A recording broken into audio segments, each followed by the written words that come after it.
For more on the topic of the middle class, I'm joined by Cao Can, author of The Dollar Apocalypse, which is probably suggesting something less than ideal for the U.S. markets. But I want to ask you, what is the state of the U.S. middle class, at least over the past couple of years? Well, the middle class is disappearing in America. The public enemy number one for American middle class is Ben Bernanke. Ben Bernanke is a murderer of the middle class. He murders the American middle class by creating one bubble after another, and he drives down the value of the US dollar, which really destroys the value of average Americans' savings and their paycheck. So Ben Bernanke has a lot to blame, and the US government as well. All right, Cal, I've got to follow up with this question here, because one of the things that you brought up, you're saying Ben Bernanke has murdered the U.S. middle class, but at the same time, part of quantitative easing is to raise asset prices, whether it's your home or other large assets. Doesn't that, in effect, help the middle class? No, that's exactly the problem. You see, back in 2001, right, after the NASDAQ bubble crashed, Ben Bernanke created the housing bubble for the exact same reason. He wanted to sort of stave off the inflation that was coming, right, by inflating a housing bubble so that the Americans can see their home values appreciate and extract the home equity and blow the money on some imported SUVs.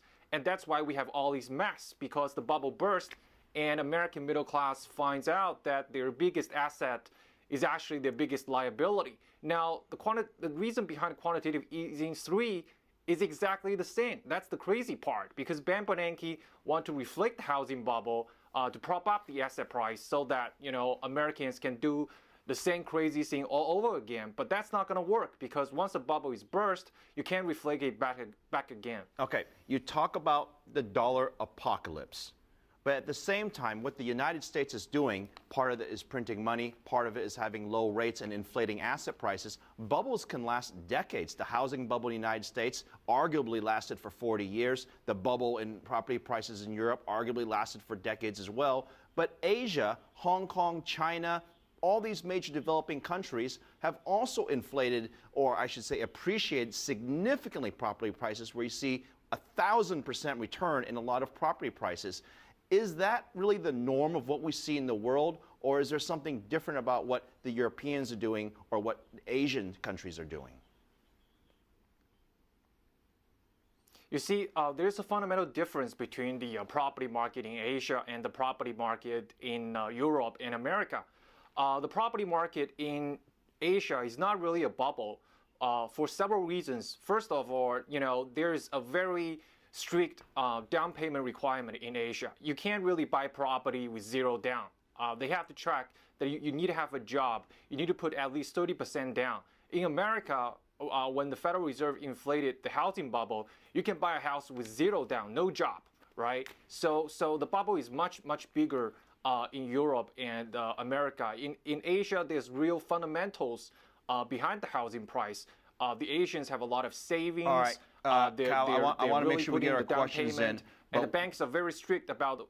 But one thing that I do agree with you on is the fact that the down payments need to be bigger, and that is getting settled in the United States. The rules have changed, and they are requiring significant down payments. But I want to get to what's happening in China, where you are, because there's also a big discussion. That's not the case. If you look at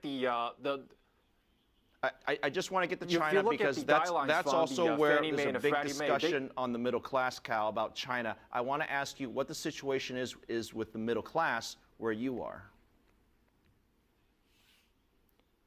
Well, in China, middle class is born, right? Just like in the US, the middle class is dying. The reason why the middle class is born in China is because the RMB is going strong. The RMB has been appreciating against the US dollar. And that really means that the value of the Chinese consumers' paycheck and savings is going up, right? And that gives them more purchasing power.